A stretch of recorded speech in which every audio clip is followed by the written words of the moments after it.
Voilà. Alors, petite explication en image. En réalité, donc, pour défaire le joint qui est là en bas, qu'on voit bien, là-dessous, là, qui est éclairé, là.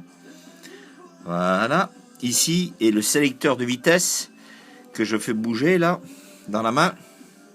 N'arrive pas à sortir à cause de la tubulure noire qui est ici. Donc, une fois qu'on a défait les choses, il faut en plus défaire le demi-arbre. Je m'explique. Il faut défaire ici les deux. N'éclaire pas trop dessus. Voilà, les deux boulons qui sont là.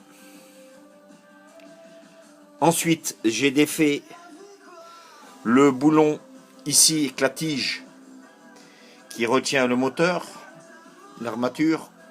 Ensuite, j'ai défait les deux boutons qui sont les deux vis qui sont là, les deux boulons, celui-là et celui-là, de manière à pouvoir faire bouger ça. Ensuite, c'est pas fini parce que le cadre, il y a encore ici là-dessous, ici là, en hauteur de là, il y a encore les mêmes boulons à clé Allen, on voit à côté du fil là. Voilà, éclairé là. On les voit bien. Ici là, il y en a deux. Une fois à partir de là, le cadre ici, il se coupe en deux. Et ce qui permet de... On revient là-bas. Une fois que tous ces boulons est défait, cela permet... Alors j'ai utilisé un tournevis qui fait 1 cm de large. Là. Voilà.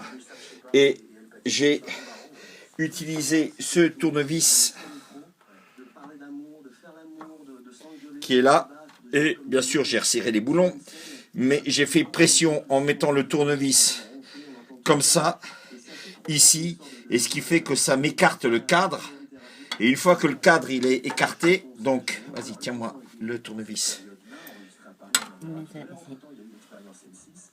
Voilà, comme ça, il y a assez d'espace pour pouvoir sortir la tringlerie. Voilà, ici. Et on peut la faire pivoter parce que si vous regardez, il n'y a pas grand-chose. Éclaire comme tu as fait éclairer. Voilà, il n'y a pas grand-chose pour la sortir.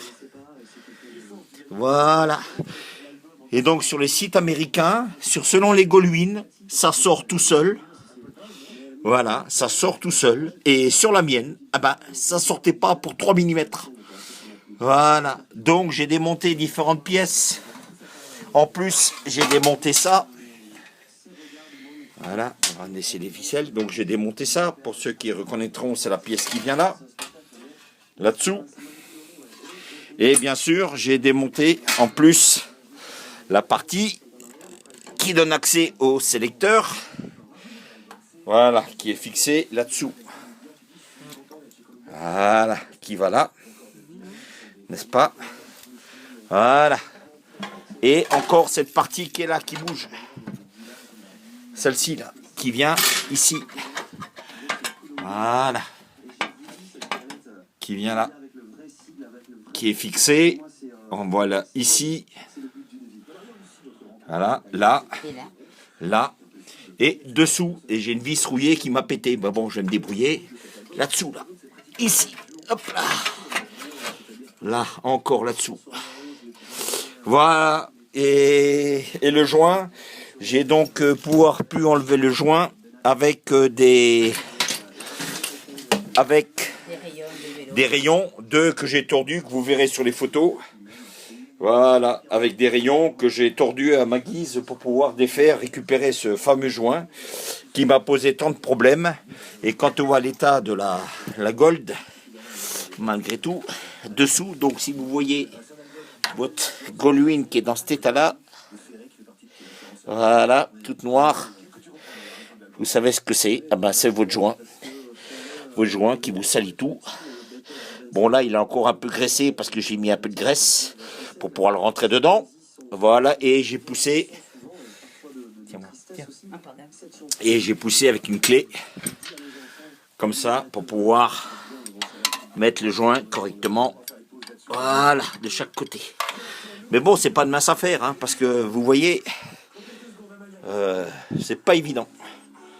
C'est pas évident. Alors pour info, le joint coûte 3,91 € et normalement fait par un concessionnaire, vous pouvez compter 5-6 heures de main d'œuvre. Voilà, bon, bah, il ne me reste plus qu'à remonter. Voilà, si j'ai rien oublié comme pièce.